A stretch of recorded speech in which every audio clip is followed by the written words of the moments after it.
Alors bonjour à tous, bienvenue sur ma chaîne. Nouvelle interview, en ce moment il y a pas mal d'interviews et de débats sur cette chaîne. Donc je suis avec André Saloum. Salut André. Salut Jean. Alors André, c'est quelqu'un qui est un frère en Christ, voilà, on doit le dire quand on est protestant réformé, puisqu'il l'est comme moi. Donc ça fait plaisir de parler avec un protestant réformé français, c'est suffisamment rare pour l'indiquer, puisque comme vous le savez, si vous connaissez un peu l'histoire de France, les catholiques n'ont pas été très sympathiques avec les protestants réformés, et donc ils les ont persécutés, convertis de force et fait fuir. Du coup, aujourd'hui, ce qui reste, c'est plus vraiment du protestantisme réformé, on aura peut-être l'occasion d'en parler, mais André a une chaîne. Alors je vais présenter tout de suite sa chaîne, parce qu'il se trouve que je l'ai référencé sur mon annuaire YouTube. Donc vous pouvez aller sur annuaireyoutube.com tout attaché, et vous allez trouver la partie protestant réformé, sur laquelle figure donc un certain nombre de chaînes que j'ai triées personnellement, parce qu'il faut faire attention à ceux qui se croient protestants et qui ne le sont pas. Donc protestantisme réformé, c'est une définition très stricte, il ne faut pas croire au libre arbitre humain, notamment. Et donc là, vous voyez un certain nombre de liens, dont celui d'André, pas de ce monde. Donc quand vous cliquerez sur ce lien, ça va vous amener sur sa chaîne. Voilà. Donc André, je vais te présenter rapidement, mais c'est plutôt toi qui va nous dire qui tu es. Donc peut-être on peut commencer par là. Tiens, est-ce que tu peux te présenter, nous dire voilà, peut-être quel âge tu as et ce qui t'a amené à la foi réformée? Je m'appelle André, j'ai 28 ans. Je suis réformé depuis maintenant 6 ans environ. Dieu m'a amené à la foi réformée fin 2018, donc moins de 6 ans, 5 ans et demi. Euh, voilà, tout simplement. C'est- Tu veux que je te Ok. parle de mon cheminement, de Oui, justement qu'est-ce qui c'est-à-dire, m'a amené à la foi réformée? voilà, alors, comment est-ce que tu as découvert la foi réformée? Parce qu'en France, il y en a quasiment plus, comme je le disais. Donc moi, j'ai été converti directement par le Seigneur et non pas par évangélisation. Mais toi, comment est-ce que ça s'est passé? Bah alors, pour revenir à la Genèse, je suis né dans une famille non réformée. En fait, une partie de ma famille est catholique, maronite, et une autre partie orthodoxe. Donc j'ai un peu grandi dans cet univers religieux où on prie Marie, on prie les chapelets, on prie les saints. J'étais dans une école privée catholique euh, à la maternelle. Et en CE1, je suis passé à l'école publique. Donc c'est là où j'ai commencé à décrocher avec le catholicisme. Et voilà, je suis devenu totalement athée avec l'école publique. Je ne voyais pas tellement ma famille, enfin ma famille pas proche, mais les tantes, les oncles, les grands-parents et tout ça, parce qu'ils sont à l'étranger. Et du coup, voilà, j'ai cheminé comme ça dans cet athéisme en primaire, au collège, au lycée aussi. Et enfin, athéisme, c'était plutôt un agnosticisme, puisque en fait, je croyais en Dieu quand ça m'arrangeait. Si tu veux, quand j'allais bien, je croyais en Dieu. Quand j'allais mal, je ne croyais pas en Dieu. En fait, c'était une fausse foi, c'était une foi hypocrite. Voilà, donc j'ai. Et ensuite, je crois à l'âge de mes 20 ans, je suis tombé sur le film La Passion du Christ. Donc, c'est un film qui m'a énormément touché, hein. C'est un film vraiment que Dieu a utilisé pour créer un déclic en moi et me faire sortir de l'athéisme. Voilà, c'est à ce moment-là où, par la grâce de Dieu, j'ai pris conscience que l'athéisme était faux et que c'est le message de Jésus qui est le vrai. Voilà, c'est vrai. Pour moi, les paroles qu'il a dites, ça résonnait en moi vraiment comme. Pour moi, c'était une certitude que c'est la vérité. Mais le problème, c'est que suite à ça, je ne me suis pas directement dirigé vers la foi réformée, je me suis dirigé vers le pentecôtisme. Donc le pentecôtisme, voilà, donc je suis tombé sur des personnes comme ça qui prêchaient sur Internet, voilà. Et Est-ce que tu peux ça, expliquer un peu ce que c'est le pentecôtisme pour les gens qui ne bah, connaîtraient pas? c'est un mouvement assez folklorique, soi-disant chrétien, où enfin, c'est tellement grotesque que je sais pas vraiment par où commencer, quoi. C'est des gens, si tu veux, enfin, ils croient en une fausse théologie déjà, qu'au salut par les œuvres, perte du salut, libre arbitre humain, tout ce que la Bible ne prêche pas, hein. Ils croient qu'un chrétien peut être possédé, que euh, le parler en langue, c'est du glossolalie, enfin, voilà, beaucoup de choses comme ça qui sont anti-bibliques. Et moi, j'étais resté dedans 2 ans. Voilà. Mais pendant ces 2 ans, je n'étais pas bien. Tu vois, j'avais beaucoup de mal avec leur doctrine, je m'y retrouvais pas, tu vois. Moi, ce qui me posait le plus de problèmes, c'était la perte du salut. Tu vois, je me disais, mais si Dieu nous sauve, si Dieu est tout puissant, qu'il est bon, qu'il nous aime, tout ça, comment on peut finir par, au final, aller en enfer, tu vois, alors qu'il nous a sauvés. Il y avait beaucoup de choses comme ça qui me perturbaient, tu vois. Comment un chrétien pouvait être possédé aussi, tu vois, comment on peut être sauvé, comment on peut avoir le Saint-Esprit en nous, et en même temps être possédé, tu vois. Et tout le temps avoir cette pensée, mais est-ce que je suis possédé, je ne suis pas possédé, tu vois. Pendant 2 ans, c'est vrai que c'était difficile, tu vois, parce que en même temps, je découvrais le message de Jésus dans la Bible, mais de l'autre côté, on me mettait plein de jougs pentecôtistes sur les épaules. Tu peux perdre le salut, tu dois mériter le salut, ton salut dépend de ta décision, de ton choix, tu peux être possédé, si tu es possédé, tu dois aller à un séminaire, voilà, plein de trucs comme ça. Beaucoup aussi de dérives au niveau de l'argent, hein, voilà. Bon, moi, je ne suis pas tombé dedans, mais j'ai vu du chantage, voilà, c'est allé loin ces trucs-là. Au bout d'un moment, j'en ai eu marre, tu vois, j'ai littéralement explosé, parce que j'en pouvais plus, et je suis sorti de ce mouvement. Voilà, vraiment, et en fait, c'est Dieu qui m'a sorti. Voilà, il m'a radicalement fait sortir. Et alors, juste avant que tu nous dises comment tu as rejoint la foi Mm. réformée, mais comment tu es entré dans la foi évangélique, puisque alors, c'est vrai qu'il y a beaucoup d'évangéliques en France, enfin d'évangéliques, de pentecôtistes, c'est un Ouais. mouvement qui croît beaucoup, et donc c'est au contact de ces gens que tu as connu ce mouvement, j'imagine. Oui, c'est par Internet. Il y avait des prédicateurs sur Internet qui faisaient des vidéos, tout simplement. J'ai rencontré aussi un pentecôtiste dans ma ville.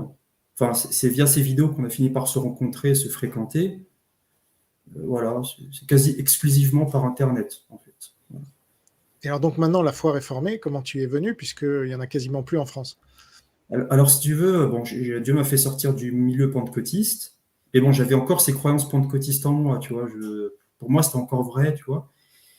Et 2 mois après à peine, j'ai commencé à regarder des films sur l'histoire de l'Église. Enfin, c'était pas forcément des bons films. Par exemple, c'était La Reine Margot, tu vois. La Reine Margot, tu vois, bon, c'était à la base le livre d'Alexandre Dumas, mais qui était fait en film. C'est un vieux film d'il y a 30 ans, tu vois, avec Isabelle Adjani, tout ça. Bon, c'est pas un film, voilà, c'est un film mondain. Mais quand même, je voyais ce qu'ils appelaient des Huguenots, tu vois. Je me dis, mais les Huguenots, c'est quoi les Huguenots? Et je me suis posé, enfin, j'ai commencé à faire des recherches, tu vois, et pour moi, ça paraissait très intéressant. Parce que dans le milieu pentecôtiste, on t'enseigne pas l'histoire de l'Église. Si tu veux, pour eux, l'Église, limite, c'est né hier, tu vois, il n'y a pas entre, on va dire, la période apostolique et le XXe siècle, il n'y a pas d'histoire de l'Église, quoi, il n'y a rien, c'est du vide, tu vois. Et là, j'ai commencé à découvrir petit à petit l'histoire de l'Église, les Huguenots. Peu après, j'ai regardé la série Règne. Bon, c'était encore, tu vois, des séries mondaines, tout ça. C'est très imprégné par le monde, mais il y a des clés de compréhension. Par exemple, dans cette série, tu as John Knox, tu vois, qui est représenté. Je me dis, mais c'est qui John Knox, tu vois tu as des réformés comme ça aussi, d'autres réformés. Gabriel de Montgomery, par exemple, qui était un huguenot.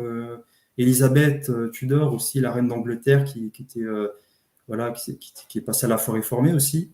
Enfin, la réforme, plutôt anglicane, plutôt, voilà.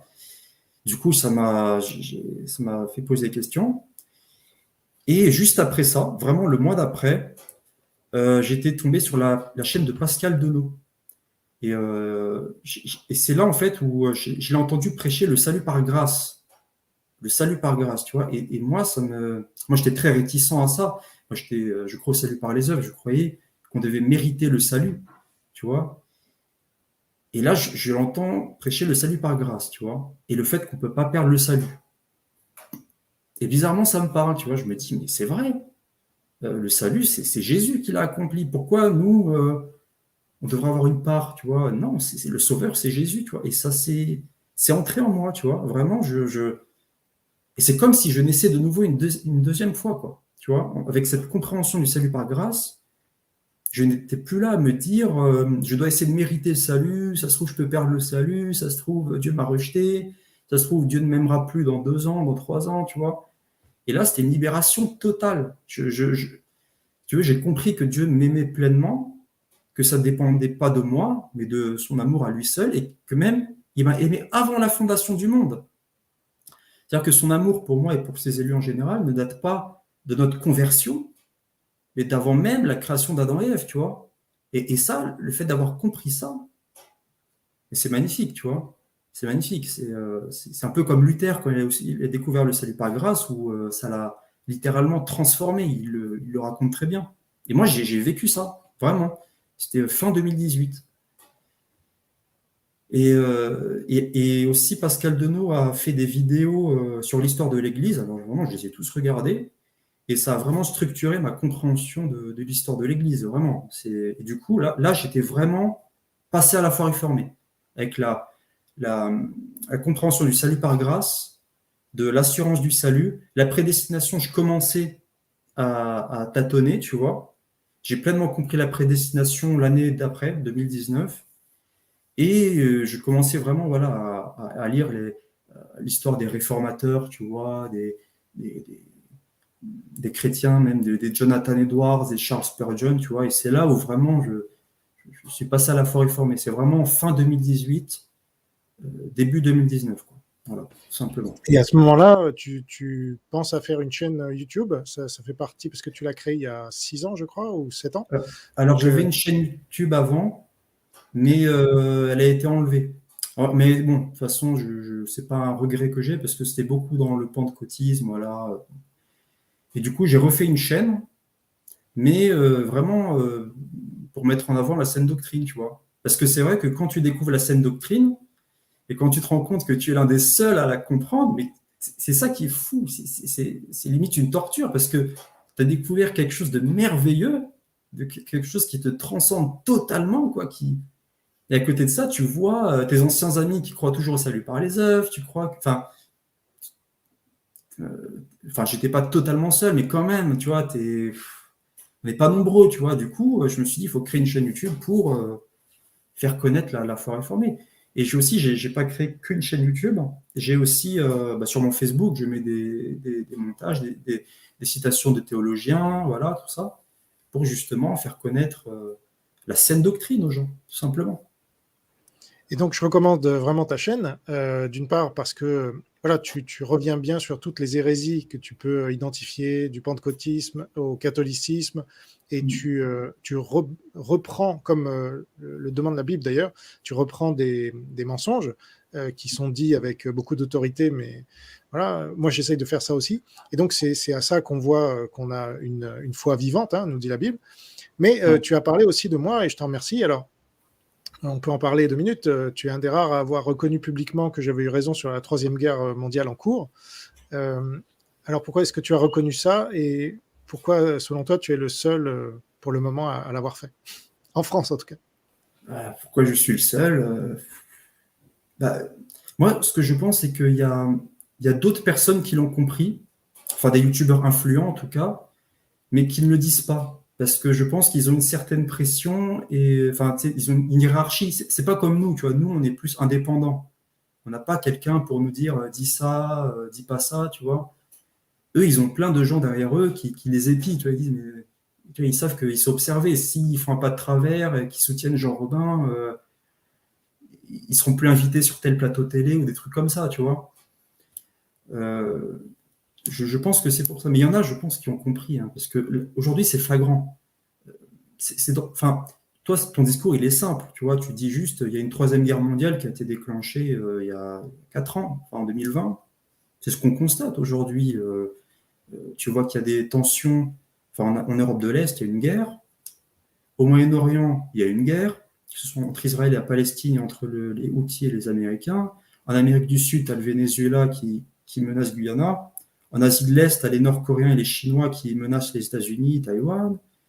Il y a les tensions avec l'Iran, il y a l'Arménie, Azerbaïdjan, Serbie, Kosovo. En Afrique aussi, avec la CEDEAO, tout ça. Et on voit aussi que l'Europe se réarme. Tu vois, ils font même au service militaire, au retour du service militaire. Donc oui, c'est mondial. Et c'est pas aussi que la guerre avec les armes physiques, comme tu as dit, c'est une guerre totale où ils utilisent par exemple des virus. Voilà, le virus chinois, notamment pour le répandre partout dans le monde. TikTok aussi pour abrutir les gens. Le fentanyl aussi qui tue 100 000 personnes, je crois, aux États-Unis par an. Et en fait, c'est 100 000, mais la courbe, elle est comme ça. Donc peut-être d'ici quelques années, ce sera des millions par an. Tu vois, c'est vraiment un truc qui tue beaucoup. Donc oui, je pense qu'on peut parler d'une guerre mondiale. Après, c'est pas une guerre. On va dire, si on prend à l'échelle de la Seconde Guerre mondiale, je pense qu'on serait au début. Tu vois, le début de la Seconde Guerre mondiale, c'est quoi? C'est l'invasion de la Pologne. Je pense qu'on est là. C'est pas 1943-44 où c'est vraiment tu vois, des batailles de partout, au Midway, tout ça, le débarquement. Voilà, en tout cas, là-dessus, de ce que je vois, en tout cas, je te rejoins sur cette analyse. Voilà, après, j'ai pas autant creusé que toi. Enfin, je fais pas des enquêtes, tu vois, mais de ce que je peux observer, c'est flagrant, tu vois, et on voit clairement que ces gens-là ont un plan. Parce que c'est vrai que moi, en fait, jusqu'à 2021, je ne savais quasiment pas ce que c'était le communisme. Et en fait, je commençais à découvrir ce que c'est le communisme, tu vois, et je commençais à découvrir Lénine, tu vois, Staline, Mao, tu vois, j'essaie de me documenter avec eux. Et c'est là où j'étais un peu réorienté vers ta chaîne, parce que je voyais que tu dénonçais ça. Et du coup, je me dis, mais c'est ça, c'est vrai. C'est vrai, ils ont un plan, quoi. Ces gens-là, ils œuvrent pour répandre le communisme partout dans le monde, tu vois. Euh, c'est- c'est- Pour moi, c'est C'est une ça. évidence. C'est une évidence, voilà. On voit qu'en plus, en fait, c'est les mêmes alliances qu'il y a à l'époque. Tu vois, le Cuba, Russie, Corée du Nord, Chine, rien ne change. Tu vois, pourquoi, si la Russie s'est occidentalisée, pourquoi elle est du côté de la Chine communiste? Tu vois, il y a plein de questions comme ça à se poser. Et moi, ce que je crois, sincèrement, c'est que le principal but de ces dictatures, de ces régimes autoritaires, c'est de mater le christianisme. Parce qu'en fait, en disant on va détruire l'Amérique, en fait, ce qu'ils cherchent derrière, c'est à détruire le christianisme, parce que sans l'Amérique, le christianisme, enfin, je ne vais pas dire qu'il n'a pas de défense, parce qu'il y a Dieu, mais clairement, Dieu se sert des États-Unis pour que justement les portes du séjour des morts ne prévalent pas sur l'Église. Tu vois? Parce que même, tu vois que l'État le plus gauchiste aux États-Unis, la Californie en l'occurrence, bah, les chrétiens sont tolérés. Tu as même John MacArthur qui est là-bas, tu vois? C'est pas rien. Si tu enlèves les États-Unis, bah, tu as quoi? Tu as l'islam et le communisme, automatiquement. Donc c'est pour ça que ils veulent détruire ces pays-là, même la Corée du Sud. Tu as plein de chrétiens en Corée du Sud. Enfin, voilà, pour moi, c'est flagrant. Le but qu'ils ont, c'est d'anéantir le christianisme. Voilà. Et c'est pour ça que même, tu vois, en Corée du Nord, en Chine, tu as plein de chrétiens qui sont internés de force. Moi, ce que je trouve regrettable, c'est qu'en Occident, on parle beaucoup des Ouïghours. C'est bien, tu vois, il faut parler des gens persécutés, mais il y a un deux points de mesure, parce qu'on ne parle pas des chrétiens. Et les chrétiens, ils sont autant persécutés que les Ouïghours en Chine. Hein. Voilà, et je pense que ça soulignait, tout simplement. Tout à fait, et j'indique ici d'ailleurs que j'ai proposé à Porte Ouverte, qui lutte donc contre les discriminations qui sont faites aux chrétiens, et qui publie chaque année un index des persécutions des chrétiens. Je leur ai proposé une interview et ils l'ont refusé, je tiens à le Ouais. dire. Donc ils ne souhaitent pas communiquer sur leurs travaux auprès de la chaîne d'un chrétien réformé. Donc voilà, ça c'est dit aussi parce que ça fait bizarre Ouais. de vouloir aider ses frères et sœurs dans le monde, et l'organisation qui prétend les aider ne veut pas communiquer ou préfère communiquer auprès de grands médias C'est pas spécialement pour que tu réagisses là-dessus, tu peux toujours réagir, mais bon, voilà, Ben, j'en profite pour dire cette information-là. en fait, et aussi, ce qu'il faut dire, c'est que, en fait, tu as le classement, tu sais, des pays où les chrétiens sont le plus persécutés. Et tu vois que le premier, c'est même pas un pays musulman, en fait. C'est même pas l'Arabie Saoudite, l'Iran, c'est la Corée du Nord. C'est la Corée du Nord, pays communiste par excellence, qui est le premier pays persécuteur des chrétiens. Je crois que tu as 60 000 chrétiens internés dans des camps là-bas, De ce il me qu'on sait, semble. oui, on ne peut pas tout savoir en plus. Ouais. Alors, tu es aussi un des seuls à avoir parlé de mes livres, L'histoire chrétienne de la France et ce que le monde doit au protestantisme, Mm. ce dont je te remercie aussi. Est-ce Ouais. que tu peux résumer rapidement ce que tu as pensé de ces livres, puisqu'ils sont sortis Ah mince, ils par sont ailleurs. pas là. J'ai oublié. Oui, c'est pas grave. Dis-nous ce que tu en penses plutôt. Bon. Non, franchement, ils sont pas mal. On apprend beaucoup de choses, hein, tout simplement. Tu sais, moi, je suis un féru d'histoire. Je suis un féru d'histoire. Euh, tout ce qui est historique et en plus qui concerne l'Église, moi, je prends.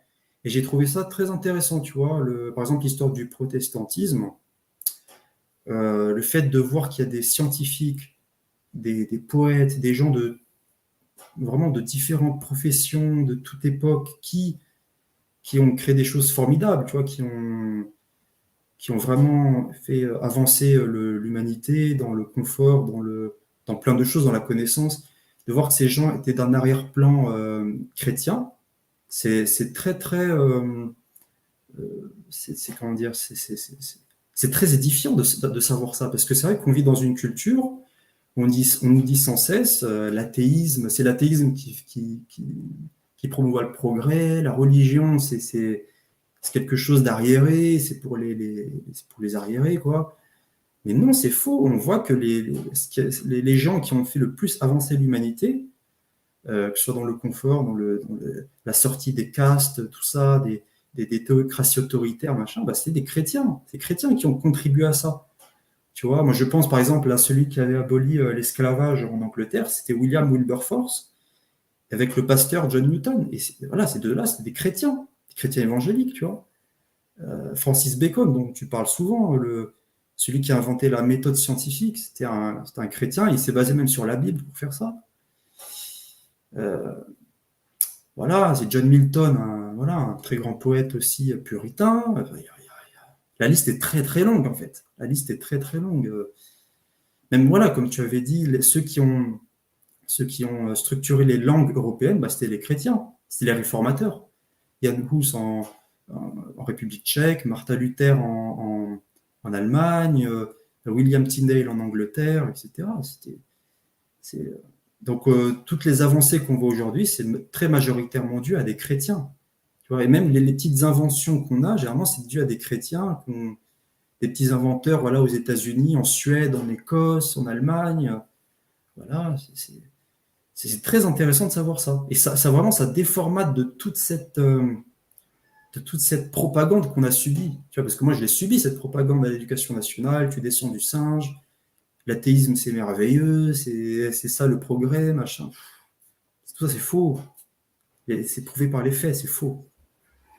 Donc là, tu fais référence à ce que le monde doit au protestantisme. Mm. Quant à l'histoire chrétienne de la France, j'ai écrit ce livre aussi parce que là aussi, il y a beaucoup de propagande. Donc, est-ce que ça t'a déformaté aussi? Oui, après enfin, l'histoire chrétienne de la France, alors la majorité des choses, je les savais déjà. Mais il y a des petits trucs comme ça que j'ai appris que c'est toujours intéressant à apprendre, vraiment. En fait, ces livres sont intéressants et l'histoire chrétienne de la France, c'est très intéressant pour ceux qui vraiment débutent ceux qui veulent connaître l'histoire chrétienne, quoi, qui veulent savoir c'est quoi où étaient les chrétiens durant ces 2000 ans, tu vois. En tout cas, oui, ça m'a replongé durant cette histoire. Oui, Par exemple, sur Jeanne d'Arc, il y avait des choses que j'ignorais. Sur Jeanne Hmm. d'Arc, c'est vrai que c'est vrai que c'est intéressant parce qu'on voit les catholiques notamment qui vendent beaucoup Jeanne d'Arc, mais on voit qu'à la fin de sa vie, elle était déjà tuée par les catholiques et dans ses confessions, dans ses dernières confessions, c'était pas du tout catholique. Donc, c'est vraiment intéressant de savoir ça. Aussi, le gallicanisme, c'est des choses que j'ignorais. La France, comme quoi, avant la réforme, elle avait imposé le gallicanisme. voilà, le traité de Tordesillas, tout ça. Enfin, il y a beaucoup de choses, oui, que j'ai apprises et qui sont. Voilà, Ça ça montre, m'a conforté vraiment dans ce que je savais déjà de l'histoire de l'Église, comme quoi c'est très riche, c'est très édifiant. Et voilà, je pense que si on ne connaît pas l'histoire de l'Église, on ne comprend rien à l'histoire du monde, tout simplement.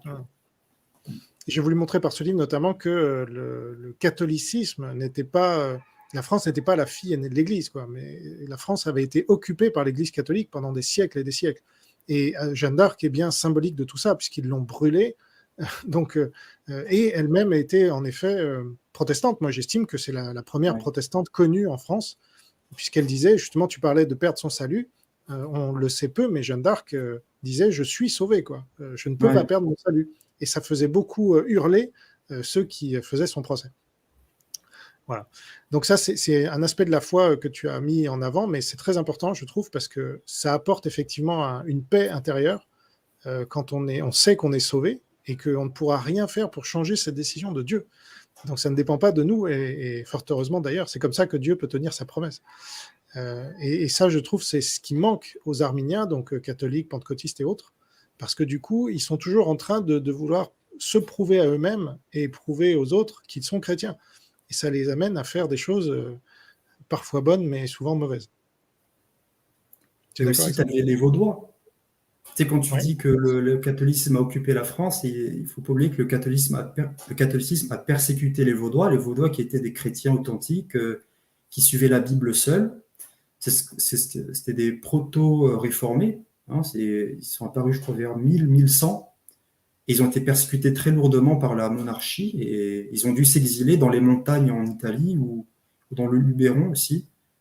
Mais ouais, c'est vrai que le catholicisme a fait beaucoup, beaucoup de mal à la France, hein, sans même parler de la réforme. Avant la réforme, déjà, elle a fait beaucoup de mal, quoi. On l'a beaucoup oppressé avec les indulgences, etc. C'était catastrophique. Oui.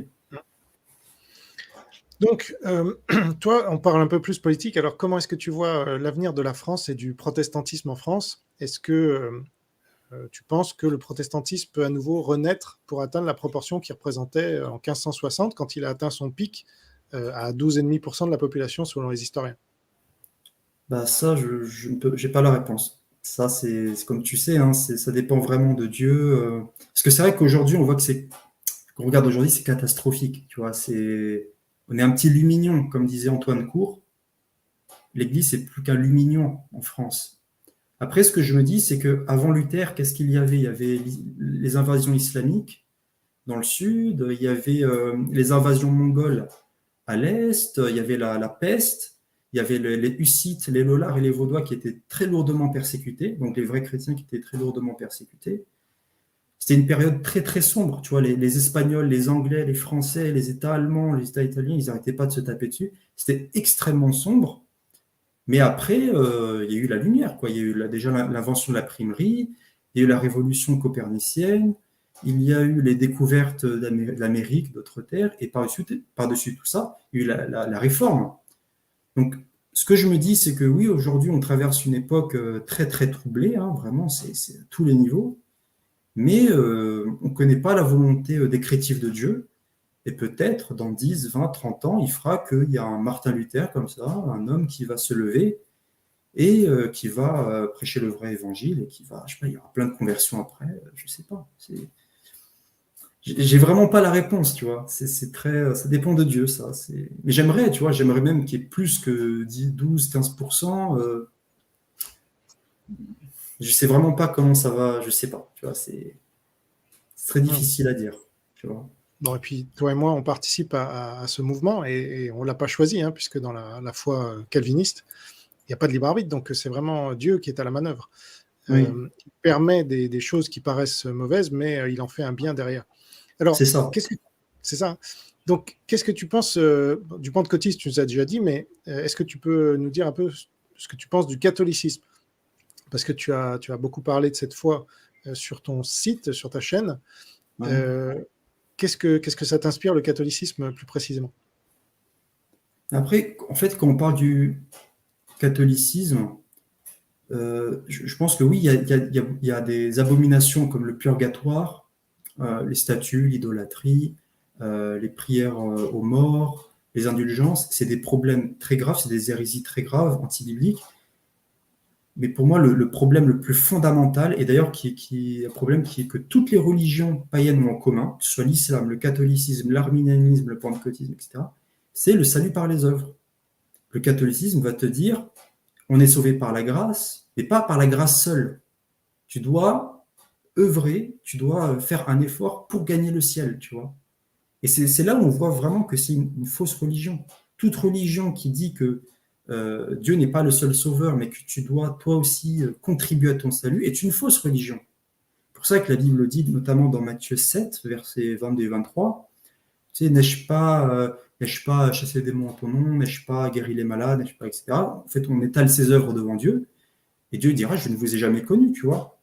Parce que, justement, dans ce passage, les gens se confient en leurs œuvres, se confient... tu sais, on pourrait dire même, n'ai-je pas prié en ton nom, n'ai-je pas lu la Bible, n'ai-je pas évangélisé, tu vois, ils se confient en leurs œuvres pour espérer être sauvés, alors que non, c'est par la grâce seule. C'est Jésus qui a tout accompli, c'est Jésus qui a une justice parfaite, et c'est lui seul le sauveur, quoi. Voilà, c'est tout. Et toute religion qui contredit ça, qui met l'homme comme son propre sauveur, est une fausse religion, tout simplement. C'est pour ça que le catholicisme est une fausse religion, comme le pentecôtisme, comme l'arminianisme. Et puis on le voit aussi par les fruits. Le catholicisme, au-delà de ça, c'est quoi? C'est les dragonnades, la massacrer les chrétiens. Si c'était vraiment une religion chrétienne authentique, pourquoi la persécuter les chrétiens? Même très durement. Le massacre de Vassy, la Saint-Barthélemy, le siège de La Rochelle, 25 000 morts, le sac de Magdebourg, 25 000 morts, la révocation de l'édit de Nantes avec les dragonnades. Il y a énormément d'exemples, tu vois. Massacre des Vaudois, massacre du Mérindol, exactement. Je crois 3 ou 4 000 morts, tu vois. Enfin, il y a énormément d'exemples. Voilà, les croisades du pape, le pape il disait, bon, allez massacrer les musulmans, ça vous fera rentrer au ciel. Les indulgences, ils devaient payer pour aller au ciel, tu vois. Tu as énormément de choses comme ça, abjectes. On ne peut pas considérer ça comme le christianisme. Tu vois, la Bible dit qu'on reconnaît un arbre à ses fruits. Je ne vois pas de bons fruits dans le catholicisme. Je n'en vois pas, tu vois. C'est de la pédophilie, c'est des croisades, des morts, c'est que ça, quoi. Je veux dire, c'est l'horreur. Ce qu'ils ont fait au Canada aussi, ce qu'ils ont fait en Amérique du Sud, énormément d'exemples, tu vois. Au Congo aussi, le roi belge du Congo. Et alors, pourquoi il y a autant de catholiques, d'après toi? L'homme est totalement dépravé. Hein. On en revient à notre cher premier point du calvinisme, la dépravation totale. L'homme est mort dans ses péchés et du coup, il se dirige vers le mensonge. Il n'aime pas la vérité. Il ne veut surtout pas de la vérité. Du coup, il va vers le mensonge. Après, ce mensonge, c'est soit il va vers l'islam, soit vers le catholicisme, soit vers l'athéisme. Après, pourquoi autant vont vers le catholicisme? Je pense qu'il y a ce côté attrayant aussi, ce côté, tu rentres dans une église catholique, c'est immense. Il y a cette ferveur parce qu'il y a beaucoup de monde aussi, il y a des sorties jeunesse, il y a toutes ces choses-là qui peuvent attirer, tu vois. Et beaucoup de pays aussi sont culturellement, historiquement catholiques. Du coup, ça fait que quand tu nais d'un parent catholique, par exemple, si tu es polonais, tu es catholique. Si tu es irlandais, tu te dis catholique. Si tu es italien, tu te dis catholique, tu vois. Tu as ces choses-là aussi. Non, tout simplement. Et sur ta chaîne, tu as parlé de Soral, qui s'est dit catholique, de Morgan Priest, qui était avant. Alors, je ne sais pas ce qu'il était avant. Il n'était pas réformé, mais il se disait protestant, mais il croyait au libre arbitre. Il était pentecôtiste. Maintenant, il se dit catholique. Il était pentecôtiste. Ouais. Donc, tu as parlé de tous ces gens-là. Est-ce que tu peux nous en parler justement parce que c'est intéressant aussi. Ils ont une influence importante sur les jeunes et les moins jeunes. Oui, c'est vrai. Ils ont beaucoup d'influence depuis des années en fait. Et ils perdent les gens. Voilà, ils les perdent en. Bon, il y a plein d'exemples. Tu prends par exemple juste les Gilets jaunes. Qu'est-ce qu'ils ont fait pendant les Gilets jaunes? Ils ont prôné un Jésus révolutionnaire. Un Jésus avec un gilet jaune qui fait la révolution contre le gouvernement. C'est n'importe quoi. Morgan Priest qui se. C'est du blasphème. Du blasphème. Comment? C'est du blasphème. Oui, c'est un blasphème, c'est un faux Jésus. C'est un faux Jésus qui prône un faux évangile. Après, oui, Soral qui se dit catholique. Après, je pense que c'est plus par opportunisme. C'est que je pense que la grande majorité des gens qui suivent ce milieu dissidents, tu vois, TV Liberté, Soral, Livre Noir, c'est des gens catholiques. Du coup, pour attirer ces gens-là à lui, bah, Soral se dit catholique, tu vois. Je pense que ça va pas plus loin que ça. C'est par pur opportunisme. Voilà, après, tu as plein d'exemples, tu vois. Et Soral aussi avait invité, j'ai vu ça, il avait invité Youssef Indy pour taper contre le calvinisme. Ils ont sorti une vidéo pour dénoncer le calvinisme. Je sais pas si tu as vu ça, mais je sais pas, je crois que c'était sorti il y a 2 mois, tu vois. C'est Non, j'ai pas vu hypocrite ça, parce que. mais Comment? le protestantisme est un des boucs émissaires préférés de Soral et de Ouais, sa secte, là, parce que c'est les États-Unis, c'est l'argent, c'est l'usure. Donc, c'est là où ils s'entendent bien avec les musulmans, d'ailleurs, parce que l'islam oui, condamne l'usure, mais la Bible prône l'usure. Donc, c'est vraiment n'importe quoi. Et ça, les catholiques ont repris, malheureusement. Donc, Soral joue là-dessus. Lui, il est marxiste mm, autoproclamé, mais effectivement, pour avoir plus de parts de marché, il s'est dit catholique. Et il s'est rapproché de gens comme Morgan Priest. Et donc, ça fait après ça fait n'importe quoi. c'est ça. Oui, c'est le fameux complot américain judéo-protestant. Enfin, il appelle ça comme ça. Et surtout qu'il habite en Suisse, à Lausanne.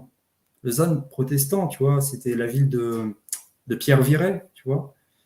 Euh, non, c'est vraiment très, très. C'est fourbe, tu vois. En plus, ils t'attirent à la haine, ces gens-là. C'est-à-dire que quand tu suis ces gens-là, tu es poussé à détester les autres, tu es poussé à détester les juifs, à être même islamophile. Quand tu suis ces gens-là, tu es poussé à être un communiste islamophile. Je veux dire, c'est grave ce qu'il y a au bout. Tu vois, tu vas sur Égalité et Conciliation, tu as plein d'articles où ça prône la Corée du Nord. D'ailleurs, il est allé en Corée du Nord. Soral est parti en Corée du Nord faire une visite guidée. Donc forcément, il s'est à genoux, enfin, c'est pas à genoux, il s'est penché, tu sais, vers les grosses statues des leaders suprêmes là, de Corée du Nord. C'est un acte d'idolâtrie, tu vois. Euh, tu fais la promotion des dictatures. Il est aussi déjà allé en Russie. Il fait la promotion du Venezuela, de Cuba, de toutes les pires dictatures. Il a même fréquenté le Hezbollah. Il est allé au Liban pour voir les dirigeants du Hezbollah. Euh, voilà, tout ça, c'est une manipulation. Il veut amener les gens à se mettre du côté des dictatures, tout simplement. Et Dieudonné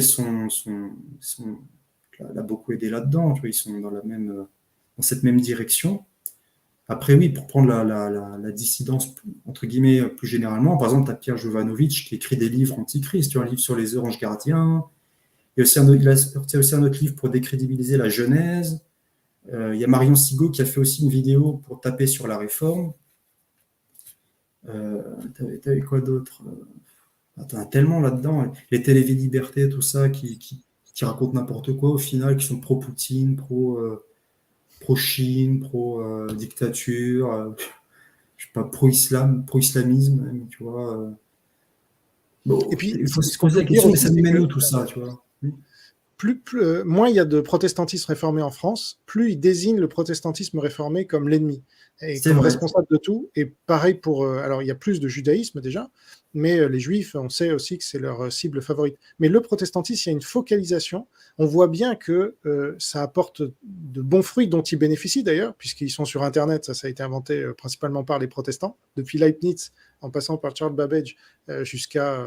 Voilà, les États-Unis, l'armée américaine, je veux dire, Là, je faisais une vidéo sur l'autre chaîne, sur Thomas Durand, j'ai vu que tu l'as vu aussi. Je l'ai vu, Euh, je la regarde en entier. Ouais, ouais. voilà, lui aussi, marxiste, zététicien, et il ne peut pas s'empêcher de critiquer les États-Unis en disant que c'est horrible, etc., parce que lui-même est athée, mais il Ouais. bénéficie d'Internet, et c'est grâce à ça qu'il peut toucher des millions de gens et gagner sa vie. Donc c'est fou, cette ingratitude de la part de ces communistes-là, de ces marxistes, insupportable. Moi, ce que j'ai remarqué, c'est qu'en France, on est beaucoup ingrat envers les Américains, tout ça.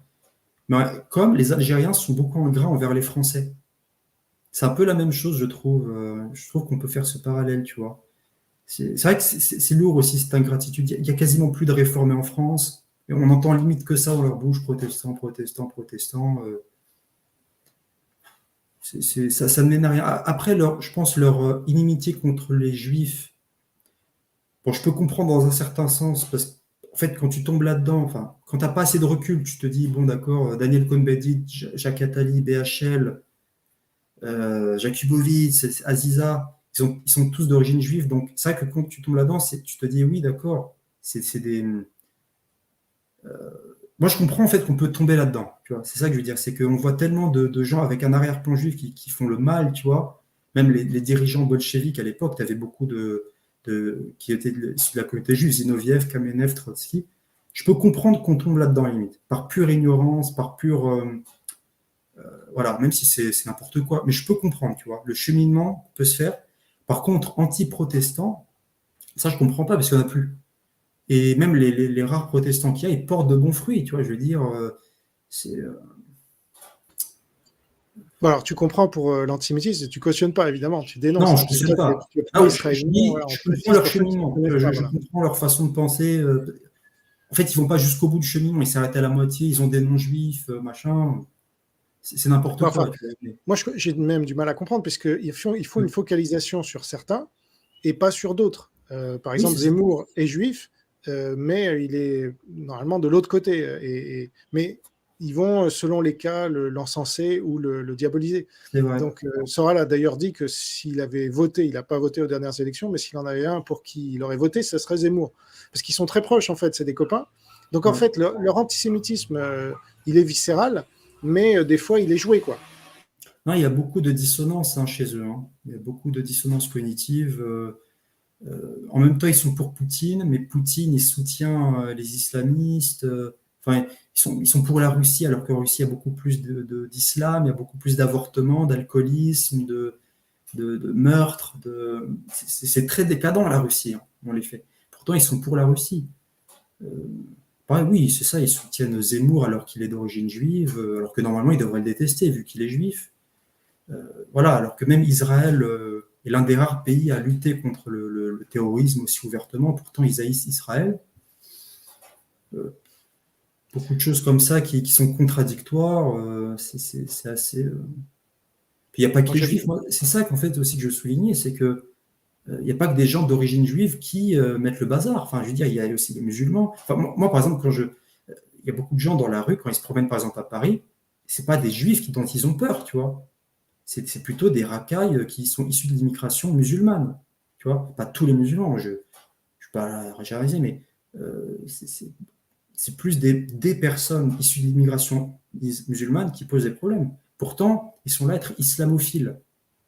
Ils vont encenser l'islam. Soral, il faisait la promotion d'un imam, je ne sais plus comment il s'appelait, là, il en parlait souvent, tu vois. Et ils font la promotion du communisme. Pour moi, le communisme, ça a été infiniment plus destructeur que le judaïsme. Enfin, le communisme, c'est rien que le siècle. Tu prends juste le grand bond en avant, c'est 80 millions de morts. 80 millions de morts, juste le grand bond en avant, tu vois.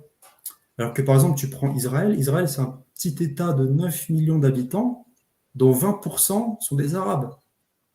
Un quart ne sont même pas juifs. Et encore, parmi ceux qui se disent juifs, dans une grosse partie qui sont woke, une autre qui sont les ultra-orthodoxes religieux. Enfin, je vois pas en quoi il peut y avoir un complot derrière ça. C'est paraît grotesque, tu vois. C'est, je sais pas. Alors, En fait, il y a beaucoup de choses comme ça c'est absurde, tu vois, tout simplement. plus généralement, quel est le lien selon toi entre religion et politique, et est-ce qu'on doit faire de la politique quand on est un croyant? Ou bien est-ce qu'on doit uniquement se concentrer sur le royaume de Dieu qui n'est pas de ce monde, le nom de ta chaîne? Bah, je pense que ça dépend du contexte. Je pense que, par exemple, au temps de la Réforme, il y avait la place pour être dans la politique en tant que chrétien, mais aujourd'hui, avec tous les réseaux maçonniques et avec ce que tu es amené aussi à faire en tant que politicien, je ne pense pas que tu peux être chrétien et en même temps être politicien. Ça paraîtrait. Enfin, ça dépend du contexte, vraiment. Je pense. Par exemple, être chrétien, dans la politique en France, c'est impossible. Tu vois, parce que si tu es politicien, tu seras forcément amené à voter des lois antichristes, à faire des choses antichristes, tu vois, à soutenir le mariage homosexuel, à soutenir l'avortement, tu vois. Tu seras obligé, même si toi tu ne veux pas soutenir ces choses-là, tu seras obligé, parce que le peuple français ne veut pas abolir ces choses-là, tu vois. Donc tu ne peux pas être chrétien et être dans les hautes sphères, tu vois, je ne vois pas. Honnêtement, pour moi, c'est incompatible. Après, je pense dans de rares cas, à des époques particulières, lors d'événements particuliers, oui, il y avait la place pour être chrétien. Dieu pouvait mettre un chrétien euh, dans la politique, tu vois, dans un poste en particulier pour, voilà, pour ses élus, pour faire sa volonté morale, en tout cas. Comme Daniel. Comme Daniel, oui, comme Joseph, comme David. Hum. Voilà. Même Après, à à l'époque de la notre Réforme, tu niveau, avais des princes ouais. allemands chrétiens, tout ça. Oui, Non, mais je disais à notre niveau, c'est-à-dire, on peut parler politique comme on peut parler religion. Est-ce qu'on doit pas, parce que toi sur ta chaîne tu parles plutôt religion, mais tu parles aussi oui. un peu politique. Est-ce que tu t'es dit bon, si je commence à parler trop de politique, je parlerai moins du royaume de Dieu ou pas? Pour moi, c'est bien de parler de politique. Après, pour moi, c'est pas ça qui sauve, tu vois. Pas me concentrer sur l'essentiel, c'est-à-dire ce qui sauve l'âme. Euh, Prêcher l'évangile, voilà. Pour moi, c'est comme les gens, si tu veux, qui mettent l'importance sur l'eschatologie, tu vois. C'est bien l'eschatologie, il faut s'y intéresser, parce que c'est dans la Bible. Il faut s'y intéresser, il faut lire là-dessus, mais le point central, c'est Jésus. C'est la croix, tu vois. C'est ça dont on doit parler en priorité. Voilà. Après, l'histoire et la politique, c'est des choses très intéressantes. Moi, je prends plaisir à en parler, tu vois. J'ai aucun problème avec ça. Mais dans ce que je dis, pour moi, ce sera toujours l'évangile qui sera central, tu vois. En plus, quand tu vois le nombre d'inconvertis en France, genre, tu sais, tu peux que parler de l'évangile, tout simplement. Est-ce que tu as des témoignages de gens qui ont été convertis suite à l'écoute de tes vidéos? Oui, oui, il y en a. Il y en a, oui, des personnes. Oui. Des vidéos, enfin, oui, mais plus sur Facebook, avec les citations des théologiens. Je suis beaucoup plus actif et influent sur Facebook, Ah tu d'accord. vois. Voilà. Mais oui, il y a des conversions. Dieu se sert de ses enfants pour convertir ses brebis perdues, tout simplement. C'est ça, bah, amen à tout ça. Et donc, je te laisse le dernier mot pour conclure Et, cette vidéo et- qui est ta première interview. Donc, je te remercie de m'avoir. Et tu t'en es bien sorti parce que pour les gens qui trouveraient que tu t'exprimes pas aussi facilement que d'autres, c'est ta première interview. Donc, et sous ton identité. Donc, chapeau pour ça. Et donc, Merci, Julien. bah, je t'en prie. Voilà, parce qu'il y a beaucoup, je suis sûr qu'il y a beaucoup de gens qui vont critiquer, comme d'habitude, mais faites-en Ouais. autant et qu'on puisse comparer. Après, on verra. Donc, quel est ton mot de la fin? Alors, je voulais aussi rajouter un truc. Il y a Enzo. Je sais qu'Enzo, c'est quelqu'un qui te suit et qui m'a invité sur Facebook. Du coup, il suit pas mal les publications que je mets. Donc, si tu veux, Dieu se sert vraiment de nous quoi, pour enseigner ses enfants. Tu vois, il les fait cheminer à travers ce qu'on fait, tu vois, ce qu'on dit, et c'est très intéressant à constater. Euh, il y a aussi une autre personne sur ta chaîne qui me suit, qui commande beaucoup sous mes vidéos. Donc voilà, on voit vraiment le royaume de Dieu voilà, qui est actif au travers de ses enfants. Jésus a dit là, qu'il attirerait ses élus à lui. Voilà. Et ça s'accomplit dans le temps présent au travers de ceux qui prêchent la saine doctrine. Voilà. Et je voulais vraiment te remercier de m'avoir invité. C'est vraiment, pour moi, c'est super voilà, de témoigner comme ça de la saine doctrine, de la foi, de tous ces sujets-là. C'est toujours un plaisir et vraiment, je te remercie pour ça. Ben, je t'en prie, c'est moi qui te remercie d'avoir accepté. Et on invite les gens à suivre donc tes activités sur ton Facebook. D'ailleurs, comme je ne le connais pas, est-ce que tu peux indiquer comment te trouver sur Facebook? Bah, André Saloum. Vous tapez Tout André simplement. Saloum, oui, sur Facebook. Et si vous ne trouvez pas du premier coup, vous tapez Bourges à côté. C'est la ville où j'habite, tout simplement. Bourges, Ouais, avec un B, oui, au centre de la France. ouais, c'est ça. Et Très bien. par-dessus tout, il faut suivre la Bible. Voilà. Lisez la Voilà. Bible, Pour me les amis. suivre moi, il faut lire la parole de Dieu. C'est très important. C'est ça. C'est Et central. c'est le livre le plus lu, traduit et influent du monde. Donc, vous ne perdrez pas votre temps et vous découvrirez peut-être que vous êtes un élu. Donc ça, Exactement. il n'y a pas de meilleure bénédiction que cela. Eh bien, sois béni, justement. Bonne, bonne continuation à toi dans tes activités et on te suit de près. Donc, continue avec toute la force que peut te donner le Seigneur. Merci beaucoup. Se bénit aussi. Merci et à très bientôt, André. Salut. Salut, au revoir.